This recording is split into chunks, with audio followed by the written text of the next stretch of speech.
ফিল্মের শুটিংয়ের আমরা প্রত্যেকেই জানি যে রোল বলে একটা কথা আছে, যখন রোলিং হবে তখন তার মানে শ্যুট চলছে, যখন কাট বলছে তখন সেই শটটাকে অন্তত কাটা হচ্ছে।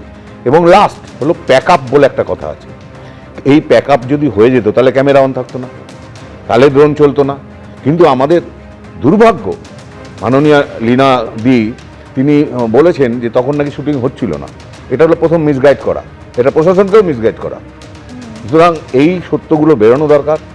এবং বারবার বলছি, টালিগঞ্জের যে নেক্সাস চলছে, এরা এত ফিউরিয়াস হয়ে গেছে, এরা জানে আমরা যা ইচ্ছে করব, আমাদেরকে কেউ কিছু বলার নেই। এটা দেখা যাচ্ছে। এবং আমরা দিনের পর দিন দেখেছি হাইকোর্টে মামলা হয়েছে এইসব নিয়ে, বিভিন্ন রকম মামলা চলছে। কেন চলবে? একটা আমরা বলি ফিল্মটা আমাদের একটা কালচারাল ব্যাপার, একটা সাংস্কৃতিক দিক। একটা সাংস্কৃতিক জায়গাতে এই ধরনের নোংরামো কেন থাকবে? কেন এরকম পলিটিক্স থাকবে? এখানে খালি রাজনীতি আমাদের শেষ করে দিচ্ছে বাঙালিকে। আমাদের গোটা টালিগঞ্জ ইন্ডাস্ট্রি আজকে শেষ হতে চলেছে এই রাজনীতির কারণে। কে বা কারা করছেন প্রত্যেকে জানেন, যারা আজকে মিছিল করছেন ওখানে আমি বলছি 100% লোক জানেন কারা কারা এই সমস্ততে জড়িত থাকে। আমি বলছি না ফেডারেশনে কেউ জড়িত, কিন্তু ফেডারেশনও দায় এড়াতে পারে না। কারণ ফেডারেশনে যদি সেরকম একটা ইনস্ট্রাকশন থাকতো বা ম্যানুয়াল থাকতো যে ভাই তোমার এই ধরনের শ্যুট করতে গেলে, আমি শুনলাম মাননীয় সৌরভবাবু বলছেন আমরা এটা করছি, মাঝখানে লিয়াজোর প্রবলেম হয়েছে দেখে হয়নি। তো এটা তো একদিনের কথা নাকি, শুটিং হচ্ছে কবে, কত বছর ধরে। তো সেইটা ওনারা যখন থেকে দায়িত্ব নিয়েছেন, ফেডারেশন এত সব ব্যাপারে নাক গলান, ফেডারেশনের বিরুদ্ধে কেউ কথা বললে তার মানে শিল্পী জীবনকে নষ্ট করে দেওয়া হয়, আর এই ব্যাপারে তারা দায়িত্ব নিতে পারেন না। অভিনেতা রাহুল বন্দ্যোপাধ্যায়ের মৃত্যু এবং অভিযোগের ভিত্তিতে 0 এফআইআর দায়ের। প্রযোজনা সংস্থার বিরুদ্ধে অভিযোগ দায়ের করেছে আর্টিস্ট ফোরাম। অভিযোগের ভিত্তিতে রিজেন্ট পার্ক থানায় 0 এফআইআর দায়ের করা হয়েছে। লীনা গঙ্গোপাধ্যায়, শৈবাল বন্দ্যোপাধ্যায় সহ একাধিক নাম রয়েছে এফআইআরে। অপরাধমূলক ষড়যন্ত্র, গাফিলতির কারণে মৃত্যুর ধারায় এফআইআরে প্রযোজনা সংস্থার 2 অধিকর্তার নাম রয়েছে। ঘটনার পরে মিথ্যে বয়ান দেওয়া হয়েছিল, এরকমই অভিযোগ আর্টিস্ট ফোরামের।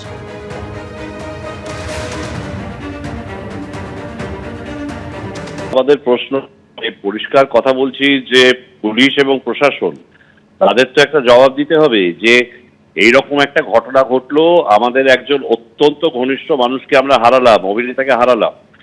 এবার শুধু অভিনেতা নয়, ওর সঙ্গে আমাদের অন্যরকম যোগাযোগও ছিল সবাই। এবার সেরকম একটা ঘটনায় এখনো পর্যন্ত সবে একটা এফআইআর দায়ের করেছেন। এফআইআর দায়ের করার জন্য অবশ্যই প্রয়োজন আছে। আমি আর্টিস্ট ফোরামের সঙ্গে রয়েছি, সেটা কথা নয়। কথাটা হচ্ছে, প্রথম কথা হচ্ছে যে এর ইনভেস্টিগেশন সম্বন্ধে মানুষ জানতে পারবেন কবে? কারণ অনেকগুলো বিষয় এখনো অধরা রয়েছে, নানা রকম ন্যারেটিভ চলছে। এটা নিয়ে এই ন্যারেটিভগুলোর মধ্যে কোনটা সত্যি এটা জানানো ভীষণ প্রয়োজন, এবং সেই দায়িত্বটা একদম সোজা কথা পুলিশ এবং প্রশাসনকে নিতে হবে। এটা তো এই মুহূর্তে সব থেকে বড় দাবি, এবং সেইটা নিয়ে দাবি সবাই তুলছেন, আমিও তুলছি। আজকে আমরা আমাদের অভিযোগ নিয়ে এখানে থানায় এসেছিলাম এবং আমরা এফআইআর লঞ্চ করেছি। সুষ্ঠু তদন্তের দাবিতে আমরা এফআইআর লঞ্চ করেছি। এফআইআর করা হয়ে গেছে। এফআইআর এর অফিসিয়াল কপি কিছুক্ষণের মধ্যেই অনলাইনে আপনারা পেয়ে যাবেন। রাহুলের যে মৃত্যুটা সেটা কিভাবে, সেটা আমরা জানতে চাই। যে বিভিন্ন ধরনের ফুটেজগুলো আছে, সেটা ড্রোনের ফুটেজ বা শুটিংয়ের সময় যে ফুটেজগুলো হয়েছে সেগুলো অবশ্যই আমাদের সামনে আসা উচিত। তাহলে আমরা বুঝতে পারবো যে কিভাবে আমাদের প্রিয় শিল্পী, একটা গুণী শিল্পী আমাদের কাছ থেকে হারিয়ে গেছে, সেটা অবশ্যই আমাদের জানা উচিত। এবং তার সঙ্গে সঙ্গে যে সেফটি প্রোটোকলের কথা আমরা অনেক দিন ধরেই বলছিলাম, সেটা আমরা একটা তৈরি করার চেষ্টা করব। আমরা চেষ্টা করব এই নিয়ে আর্টিস্ট ফোরামের সঙ্গে এক প্রস্ত আমাদের আলোচনা হয়েছে। আশা করি আমরা খুব শিগগিরই চ্যানেল, প্রডিউসার, এখানে কেউ বাধা নয়, বাট একটা লিয়াজোর প্রবলেম হচ্ছিল। আশা রাখি এই সময় আমাদের সবাইকে সংঘবদ্ধ হয়ে, একত্রিত হয়ে একটা সেফটি প্রোটোকল তৈরি করতে হবে। শুধু সমুদ্র কেন, যারা পাহাড়ে শুটিং করতে যায় বা কখনো গঙ্গায়, যেমন গঙ্গা একটা শুটিং, সেই গঙ্গা শুটিংয়ের সময় যে এখন হচ্ছে না, গঙ্গার উপরে শুটিং হচ্ছে, সেই গঙ্গা শুটিংয়ের সময়ও যে সেফটি প্রোটোকলগুলো আমাদের মেনটেন করতে হবে, সেটা অবশ্যই আমরা তৈরি করব। অর্থাৎ সেফটি প্রোটোকল মেনটেন করার কথা বা মেনটেন করবেন এমনটা জানাচ্ছে ফেডারেশন, কিন্তু এতদিন হয়নি কেন? হলে তো এরকম রাহুলের মতো তরতাজা প্রাণকে এভাবে হারিয়ে যেতে হতো না। আমরা সেই ছবি দেখছি এই ভিড়ের মধ্যে চলচ্চিত্র জগতের ব্যক্তিরা তারা এইভাবেই হাঁটছেন। কেন আমাদের রাজ্যে আনফর্চুনেটলি কোনো নিরপেক্ষ তদন্ত আমরা দেখি না, এবং তার মানে সরকারের যে পদক্ষেপ হওয়া উচিত সেগুলো আমরা দেখি না। আরেকটা জিনিস হলো, এখানে আমি খুব অদ্ভুতভাবে দেখলাম যে ফেডারেশন সভাপতি স্বরূপ বিশ্বাস, মাননীয় স্বরূপ বিশ্বাস, তিনিও আছেন, খুব ভালো কথা। ওনার তো ফেডারেশন রয়েছে, উনি তো কথায় কথায় ব্যান করে দেন সমস্ত শিল্পীদের, যে কাজ পাবে না, এই অনির্বাণকে বন্ধ করে দিয়েছে, এরকম কত কত। ইনফ্যাক্ট রাহুলও তাদের শিকার ছিল। দ্বিতীয় কথা, যে শুধু তো শিল্পীরা নয়, আমি অন্য পয়েন্টে আসছি, আমি শুধু সিকিউরিটি না, দেখো মানুষকে কিভাবে ইনসিকিউর করে দেওয়া অন্যদিকেও, যে তার ভাত বন্ধ করে দাও। অর্থাৎ এই যে শুধু শিল্পীরা নয়, কলা কুশলী যারা আছেন তারাও প্রতি মুহূর্তে ভয় থাকেন কখন কার উপরে খাড়া নেমে আসবে। এই ফেডারেশন না বললে ওরা কাজ করতে পারবে না, তাতে যে তার সংসারটা চলছে না এটা ফেডারেশন ভাববে না। ফেডারেশন বলে দেবে কজনকে নিতে হবে, যেখানে দরকার নেই সেখানেও নিতে হবে। অথচ যেখানে এবং যাদেরকে নেওয়া দরকার, যেমন এইখানে এই পারপাসে যারা সিকিউরিটি দিতে পারবেন তাদেরকে নেওয়া দরকার ছিল, কোনো ভ্রুক্ষেপ নেই। খালি এখন লোকের সামনে এসে বলছেন এটা আর আমরা নিরপেক্ষ তদন্ত চাই। নিরপেক্ষ তদন্ত আমাদের এখানে এই রাজ্যে আমরা আশা করি কি করি না, অদ্ভুতভাবে। হ্যাঁ, আসলে পুরো ব্যাপারটাই ফেডারেশন, প্রযোজক সংস্থা এবং চ্যানেল, এদের একটা নেক্সাস। এখানে কোন ফিল্ম হবে, কোন সিরিয়াল হবে সেগুলো ঠিক করেন এরা বসে, কাকে নেওয়া হবে কাকে নেওয়া হবে না। আমার প্রশ্নটা হলো এনারা কারা? আজকে লীনাদিকে যে জায়গায় বসানো, ওনাকে মহিলা কমিশনের চেয়ারপারসন করা হয়েছে। উনি কিছু সিরিয়াল উনি লিখেছেন বা লেখেন, এবং সেগুলোর মান আপনারা যারা টেলিভিশনটা দেখছেন আপনারা জানেন সেই সিরিয়ালের মান কি। ধরা হয় যেন তারাশঙ্কর বন্দ্যোপাধ্যায় অথবা শরৎচন্দ্র চট্টোপাধ্যায় এমন লেখা, তাকে করে দেওয়া হলো মহিলা কমিশনের চেয়ারপারসন। আজকে অবধি ওখানেই তো পদত্যাগ করা উচিত। দ্বিতীয় কথা, উনি প্রথম থেকে মিসগাইড করে আসছেন। আমরা যতটুকু নিউজ চ্যানেল এবং খবরের কাগজ পড়েছি, প্রথম থেকে উনি মিসগাইড করে আসছেন। এগুলো সদুত্তর কে দেবে?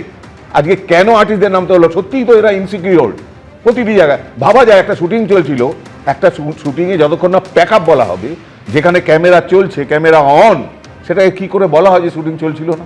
এগুলো ভাবা যায় না, এর কোনো উত্তর নেই।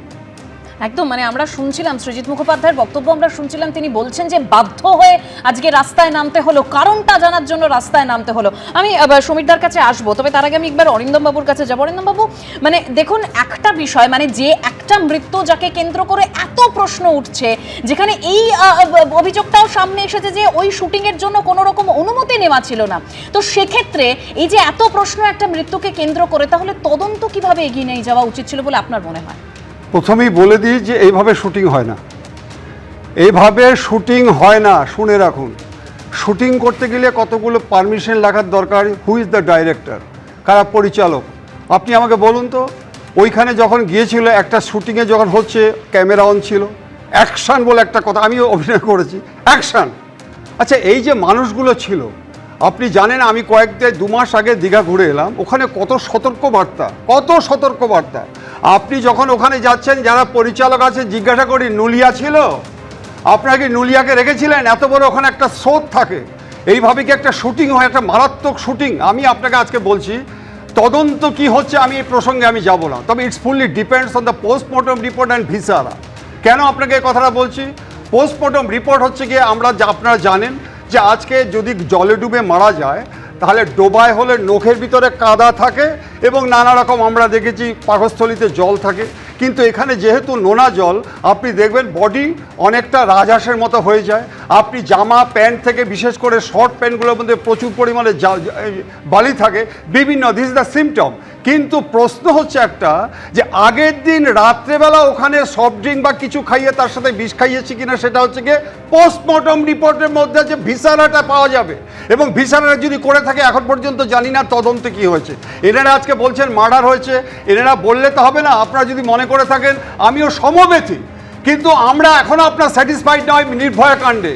It's fully depends on post-mortem report and FSL report. আপনারা দেখেছেন চণ্ডীগড় থেকে যে সিএফএসএল এসেছে, ওটা কন্টামিনেটেড কথাটা লেখা ছিল, বা শেষ হয়ে গেল। এবিপি আনন্দ, এগিয়ে থাকে, এগিয়ে রাখে।